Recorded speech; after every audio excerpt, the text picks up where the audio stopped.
न काङ्क्षे विजयं कृष्ण न च राज्यं सुखानि च किं नो राज्येन गोविन्द किं भोगैर्जीवितेन वा न काङ्क्षे विजयं कृष्ण ನ ಕಾಂಕ್ಷೆ. ಇಲ್ಲಿ ನ ರಸ್ವ ಬರಬೇಕು ಅಂದರೆ ಮುಂದಿನ ಶಬ್ದ ಅದಕ್ಕೆ ಜೋಡಿಸಿ ಹೇಳಬೇಕು. ನ ಕಾಂಕ್ಷೆ ಈ ರೀತಿ ಹೇಳಿದ್ರೆ ನ ದೀರ್ಘ ಆಗಿ ಹೋಗುತ್ತೆ. ನ ರಸ್ವ ಬರಬೇಕು ಅಂದರೆ ನ ಕಾಂಕ್ಷೆ ಈ ರೀತಿ ಹೇಳಬೇಕು.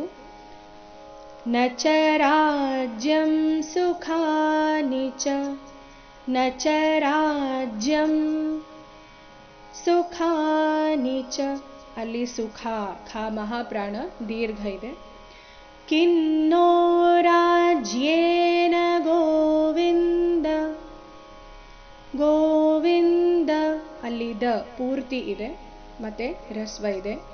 ಗೋವಿಂದ ಅಂತ ದ ದೀರ್ಘ ಮಾಡಬಾರ್ದು.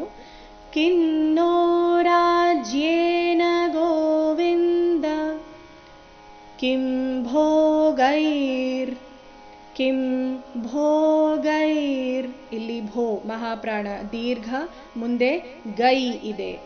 ಗೈ ಆದ ನಂತರ ಅರ್ಧರಕಾರ. ಕಿಂ ಭೋಗೈರ್ ಜೀವಿತೇನ ವಾ ಜೀವಿತೇನ ವಾ. ನಾಲ್ಕನೇ ಚರಣ ಇನ್ನೊಮ್ಮೆ ನೋಡಿ. ಕಿಂ ಭೋಗೈರ್ ಜೀವಿತೇನ ವಾ. ಪೂರ್ತಿ ಶ್ಲೋಕ. ನ ಕಾಂಕ್ಷೆ ವಿಜಯಂ ಕೃಷ್ಣ ನ ಚ ರಾಜ್ಯಂ ಸುಖಾನಿ ಚ ಕಿನ್ನೋ ರಾಜ್ಯೇನ ಗೋವಿಂದ ಕಿಂ ಭೋ